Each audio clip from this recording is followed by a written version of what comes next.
Have you ever, like, wondered why financial freedom, it feels kind of out of reach? Yeah, it's a question a lot of people grapple with for sure. Right. We all want to, like, live comfortably, right, Yeah. and pursue those dreams and not always be stressing about money, like 24/7. It's a universal desire, wouldn't you say? Totally. Hmm. And so that's what we're diving deep into today. It's about how getting your budget organized can really help you achieve that freedom.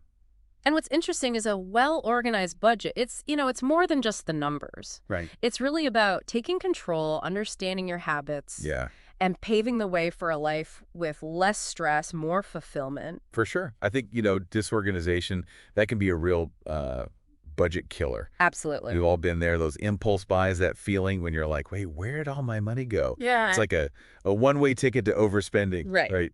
And debt and just constant anxiety. It really is. It's almost like trying to build a house with no blueprint. The foundation of a good budget, it's understanding, like two things, right? Your income and your expenses. Yeah. So calculating all your income, not just your main job, but side hustles, Bar investment. everything, exactly. Then look at your expenses. Yep. You've got the fixed costs. Those are things like rent and utilities. Yep.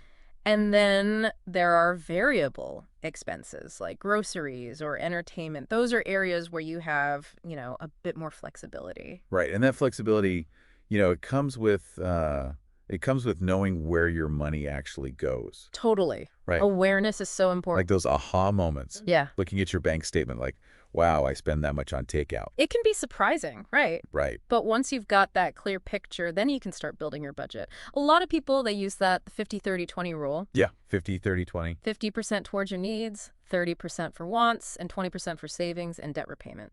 Yeah, it's a classic. Do you think it's still relevant? Like, does it work for everybody? That's a great question.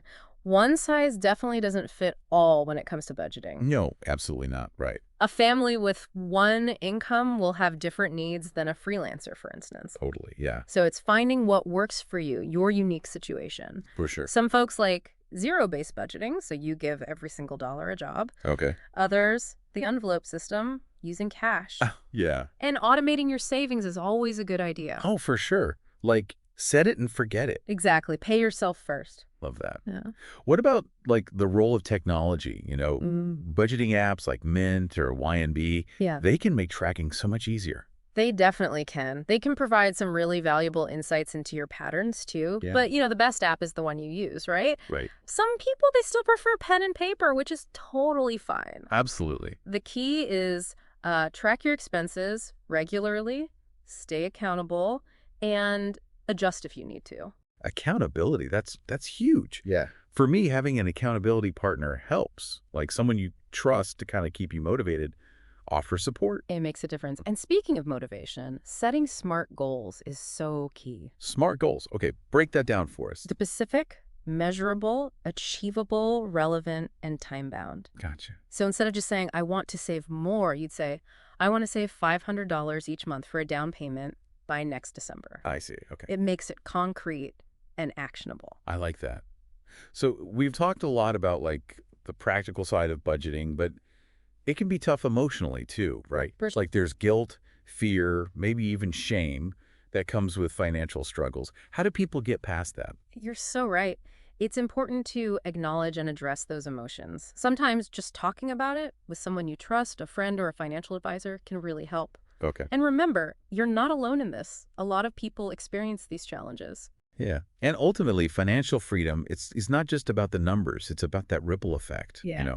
Less stress, better relationships, the freedom to pursue passions. Absolutely. It all starts with financial stability. Yeah. Have you seen that in your work, like real life examples of that? All the time. Clients who, once they got their finances organized, they could finally take that dream vacation or start a business or just, spend quality time with loved ones Yeah. without that constant worry about money. Yeah. That's amazing. So, if you're listening and feeling inspired, start small, track your expenses, set a realistic savings goal, maybe try using cash for a specific category. Every small step you take, it's a step toward the freedom and peace of mind you deserve. So true. As you continue on that journey, here's something to think about. Okay. What's one area of your spending that you could maybe gain more control over? Hmm. with better organization. Think about it. You got this. You got this.